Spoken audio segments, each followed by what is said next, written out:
ततः श्वेतैर्हयैर्युक्ते महति स्यन्दने स्थितौ माधवः पाण्डवश्चैव दिव्यौ शङ्खौ प्रदध्मतुः पाञ्चजन्यं ऋषिकेशो देवदत्तं धनञ्जयः पौण्ड्रं दध्मौ महाशङ्खं भीमकर्मावृकोदरः अनन्तविजयं राजा कुन्तीपुत्रो युधिष्ठिरः नकुलः सहदेवश्च सुघोषमणिपुष्पकौ काश्यश्च परमेश्वासः शिखण्डी च महारथः धृष्टद्युम्नो विराटश्च सात्यकिश्चापराजितः द्रुपदो द्रौपदेयाश्च सर्वशः पृथ्वीपते सौभद्रश्च महाबाहुः शङ्खान् दध्मुः पृथक् पृथक्।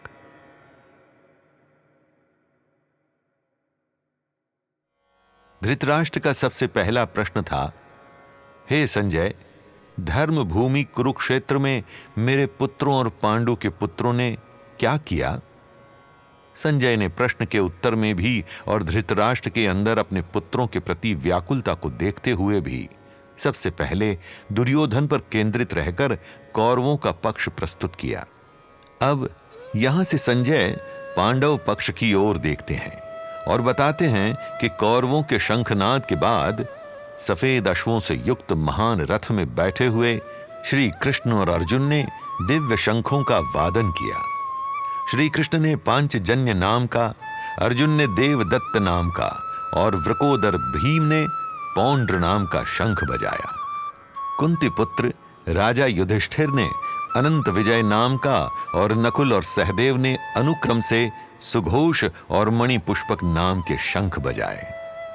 वे अर्थात संजय धृतराष्ट्र को संबोधित करते हुए कहते हैं, हे सर्व पृथ्वी के सम्राट, महान धनुष धारण करने वाले काशीराज, महारथी शिखंडी, धृष्टद्युम्न, विराट राजा, पराजित न होने वाले सात्यकी, राजा द्रुपद, द्रौपदी के सर्व पुत्र और लंबी भुजाओं वाले अभिमन्यु, सबने अपने अपने शंख बजाए।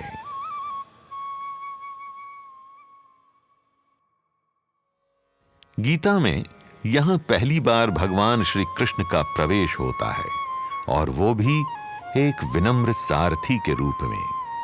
चाहे श्री कृष्ण का पद एक सारथी का ही हो, परंतु संजय सर्वप्रथम उन्हीं का नाम लेते हैं, उन्हें माधव कहकर संबोधित करते हैं। माधव अर्थात धन की देवी लक्ष्मी जी के स्वामी। संजय उन्हें ऋषिकेश भी बुलाते हैं, ऋषिकेश यानी इंद्रियों का सर्वोच्च स्वामी।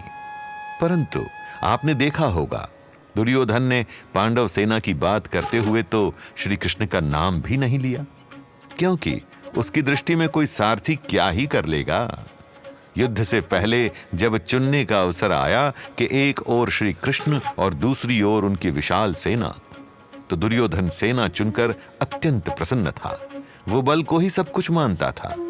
परंतु अर्जुन ने ऐसा नहीं किया। वो तो श्री कृष्ण को पाकर धन्य हो गया। संजय कहते हैं कि अर्जुन को यहां धनंजय कहकर संबोधित करते हैं। धनंजय अर्थात धन और ऐश्वर्य को जीतने वाला। हम युधिष्ठिर को यहां सम्मान से राजा कहकर संबोधित करते हैं।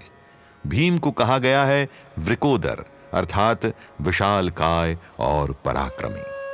धृतराष्ट्र के सामने ही संजय द्वारा उनके पुत्र दुर्योधन के शत्रुओं का यूं आदर से नाम लेना, इन बातों से साफ झलकता है कि संजय के हृदय में श्री कृष्ण के प्रति, पांडवों के प्रति कितना सम्मान है। उसे भी धर्म अधर्म का ज्ञान है। उसे भी भविष्य का अंदेशा है कि युद्ध कौरवों के लिए विनाशकारी होगा। तो फिर राजा धृतराष्ट्र क्यों नहीं समझ रहे? वो मन की उथल पुथल रोक नहीं पा रहा और धृतराष्ट्र को हे पृथ्वी के सम्राट कहकर बुलाता है, मानो कह रहा हो कि धृतराष्ट्र, आप तो पृथ्वी के सम्राट हैं, अपनी प्रजा के सम्राट हैं, कौरवों के सम्राट हैं, रोक क्यों नहीं लेते जो संहार होने वाला है? अफसोस, धृतराष्ट्र के मन की आंखें भी बंद हैं।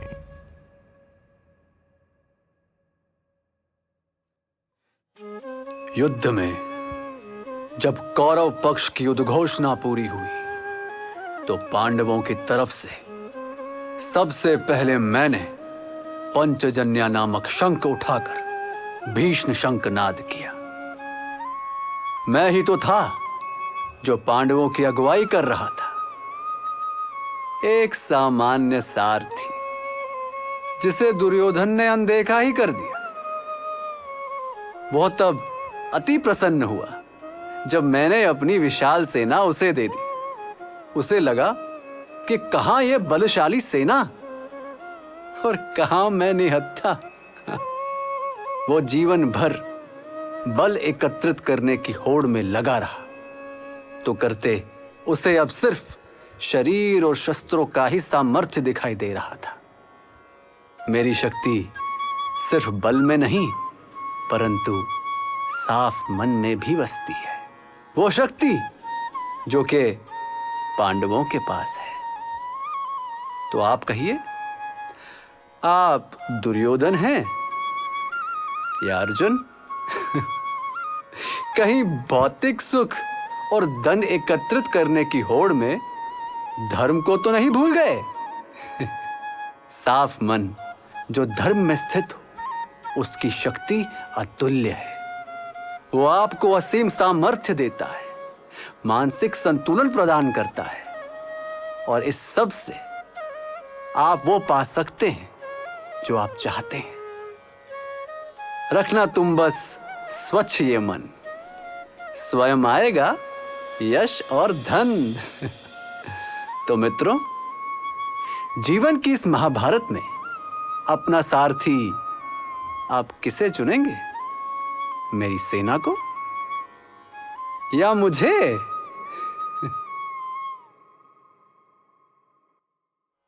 पांडवों में पांचों भाइयों का व्यक्तित्व एकदम भिन्न था। कहीं कहीं तो रात और दिन की तरह। जैसे युधिष्ठिर शांति से काम लेते और वहीं भीम एकदम विपरीत, हर बात पर उग्र हो उठते। किंतु फिर भी पांचों एकजुट थे, हाथ की उन 5 उंगलियों की तरह जो होती लंबाई और शक्ति में अलग अलग हैं, पर साथ मिलकर बनती है एक मुट्ठी की शक्ति। एक परिवार के सदस्य भी तो सभी अलग अलग स्वभाव के होते हैं। कुछ शैतान, कुछ शांत, कुछ ठंडे, कुछ गरम, भांति भांति के फूल, सबका अपना रंग और सबकी अपनी खुशबू। परंतु जब बाहर का कोई व्यक्ति ऐसे ऐसे फूलों के बाग को देखता है तो आनंद प्राप्त करता है, मुस्कुरा उठता है। परिवार भी तो ऐसा ही एक बाग है। बस चाहिए तो कुछ जिम्मेदार माली जो समय समय पर सच्चाई के पानी से सींचते रहें, ज्ञान की खाद डालते रहें, अपने निर्मल हाथों से फूलों को संजोते रहें। घर के बड़े ही तो हैं वो माली जो इस परिवार रूपी बाग को संजोते हैं। परिवार के बड़े होने के नाते अगर आप अपना मन स्वच्छ रखेंगे, खुद ज्ञान अर्जित करते रहेंगे, तो यही सब आगे बांटकर सबको साथ और खुश रख पाएंगे। ले जाइए मेरे यहां से विवेक का धन, ज्ञान का खजाना।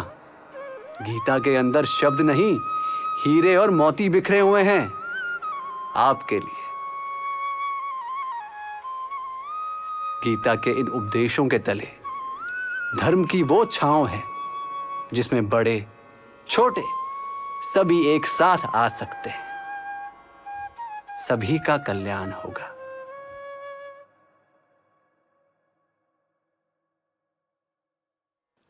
आपके नेतृत्व में जो लोग हैं वे आपका पालन करने को तत्पर हैं या विवश हैं बेचारे?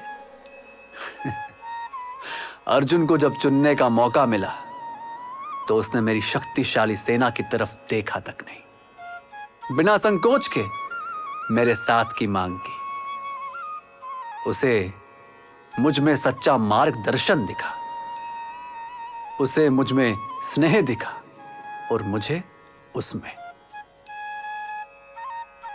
आपके लोग क्या आपको तब भी चुनेंगे जब आपका पद ना रहेगा, उस पद की शक्ति ना रहेगी? सोचिए तो जरा। वे क्या आपके अनुभव का आदर करते हैं, आपका आदर करते हैं, या केवल उस कुर्सी का जिस पर आप बैठते हैं? कुर्सी तो अपना स्वामी बदल ही लेगी, पद की शक्ति भी धुंधली हो ही जाएगी, परंतु अगर आप अपने सहकर्मियों के साथ अहंकार से नहीं, आदर से, बल से नहीं, प्रेरणा से काम करवाएंगे तो वे आज भी आपका सम्मान करेंगे और बाद में भी। नेतृत्व करने के लिए किसी बड़े पद की नहीं, अपितु निस्वार्थ भाव से लोगों को समझने की है। उन्हें एक उद्देश्य के साथ जोड़ने की आवश्यकता है।